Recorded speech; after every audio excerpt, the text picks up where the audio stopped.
letters came this afternoon.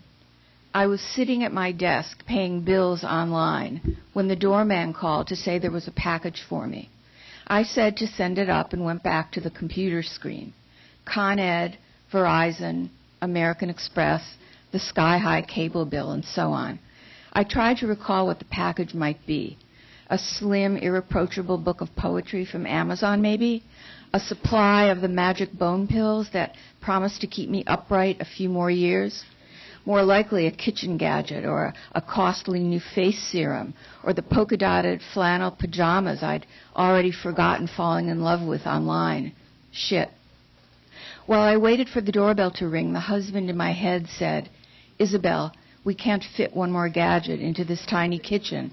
And, "Why do you look so fetching in those pajamas?" And, "I'm not paying your Amex bill this time, Isabelle. Damn it, I'm not." The bell rang and Daisy trotted to the door after me.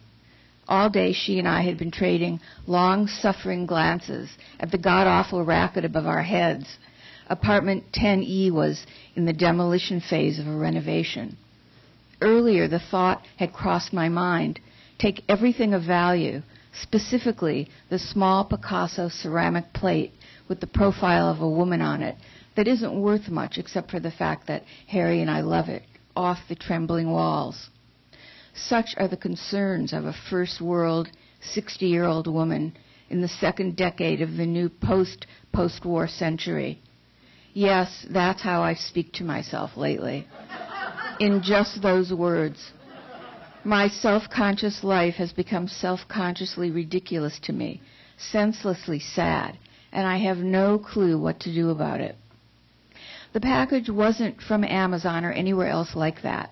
It was an oversized padded envelope covered in rows of postage stamps and bound for unnecessary good measure with string. From my Aunt Stella in Ohio.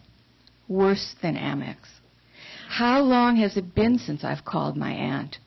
I sliced open the envelope and shook out the contents. A couple dozen personal correspondence-sized envelopes in various pastels, all with beautiful old stamps, "Win the War," "Nations United in Victory," spilled out. Postmarks from the early 1940s.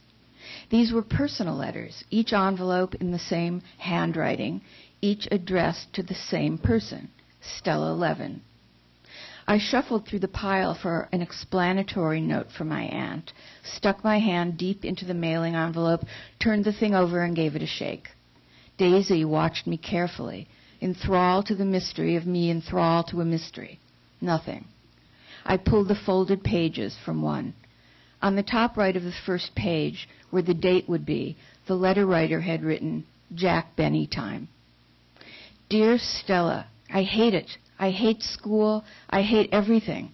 Just last night I wrote in my diary how happy I was about life.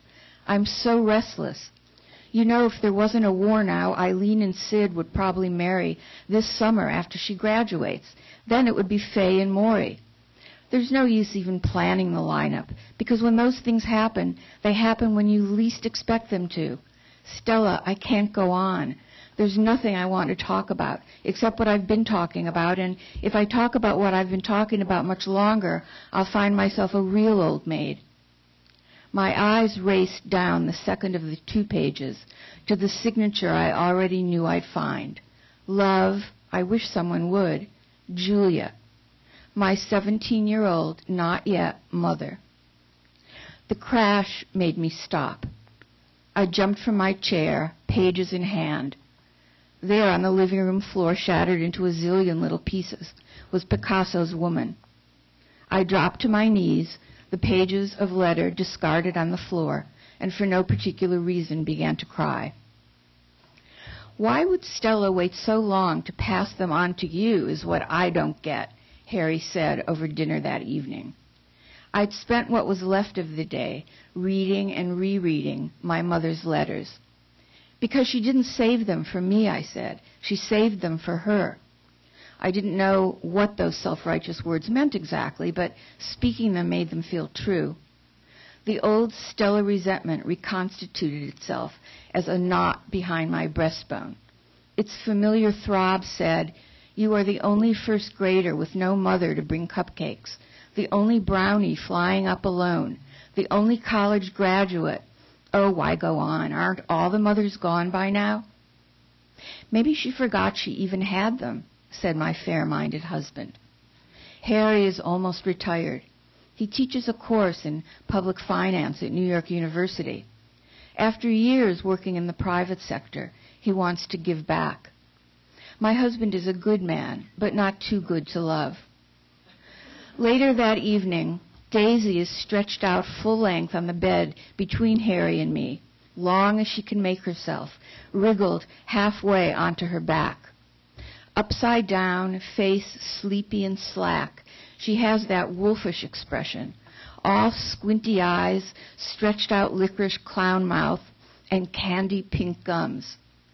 Her front paws flop forward as elegantly as a debutante's wrists, while her splayed thighs and skinny legs, her white tufted belly, look as silly and vulnerable as poultry. Pamphlets and brochures from the Dogs Do Good Foundation lie scattered around us on the bed. The idea to be a therapy team came to me about a year ago, just after my magazine column was discontinued and my bone density plummeted. Do you think hospice is too advanced for beginners? I ask Harry, but he's listening to an audiobook about the Irish potato famine through his earbuds and doesn't answer. I think about committing to a dying person in their home once a week for as long as it takes. It feels like the whole reason I want to be a therapy team. I try to picture the person in the bed. She, it must be a she, looks a lot like Vanessa Redgrave in that movie.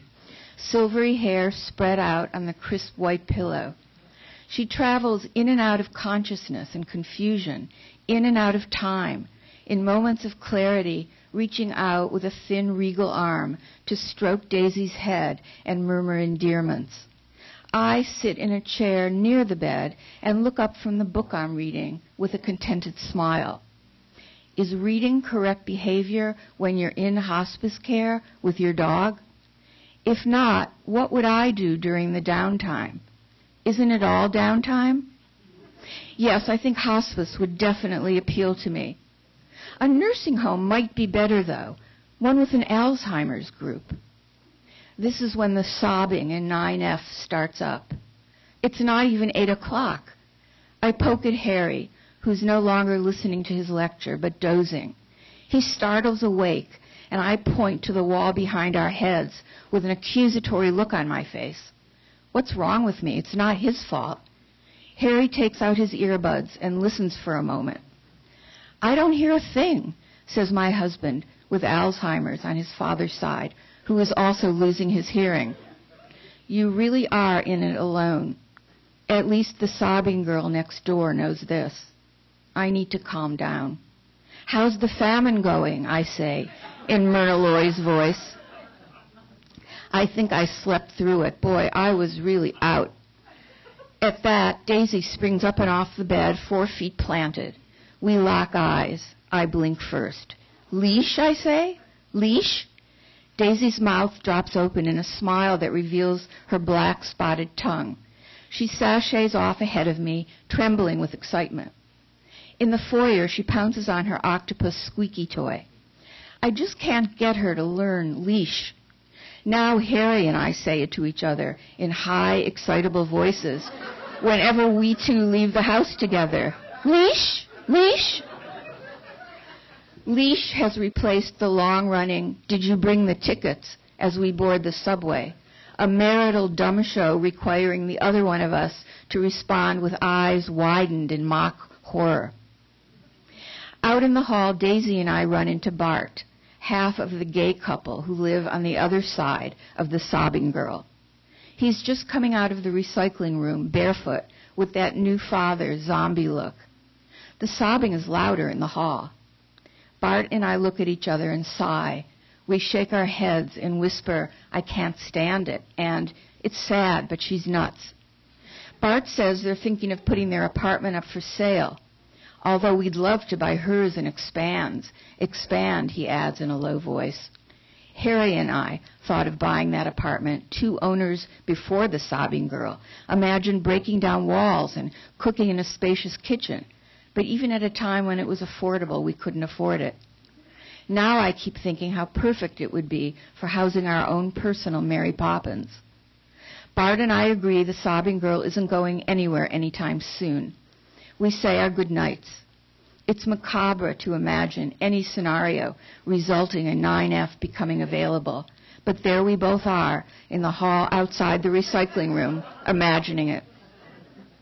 Once outside, Daisy and I head down the avenue to Washington Mews. When we pass through its black iron gates, the volume of the city feels muted. Time cunningly suspends itself. Even the weather wears a disguise. Tonight, a small wind kicks up, like a misbehaving child who's been sent to her room. The Mews is a passageway out of a storybook. It consists of 2 rows of converted Victorian stables, small 2-story houses of brick or pastel-painted stucco, most with window boxes still abloom with end-of-summer foliage. The cobblestone lane is gated at each end and closed to cars. Tonight the Mews is empty, no dog walkers. And while Daisy does what she does, I think as usual about what I'd do if I were locked in after 11 when the Mews is closed. I guess that's why I need the magic bone pills to scale the tall gates. We pass other dogs and people we know on the way home. Hello. Hello. Yes, it is a beautiful evening. When we turn down our block, I see a gaggle of fire engines and an ambulance in front of our building, and my heart jumps. Something makes me look up to the roof. There's a low barrier wall, but there she is. I see her, a figure in a white nightgown, the sobbing girl.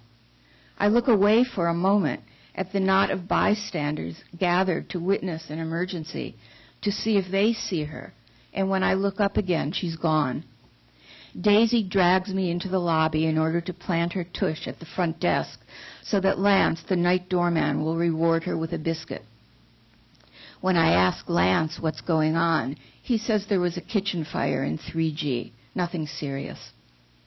Harry is snoring loudly when I come in. Daisy and I retreat to the study, where the letters are spread out on my desk.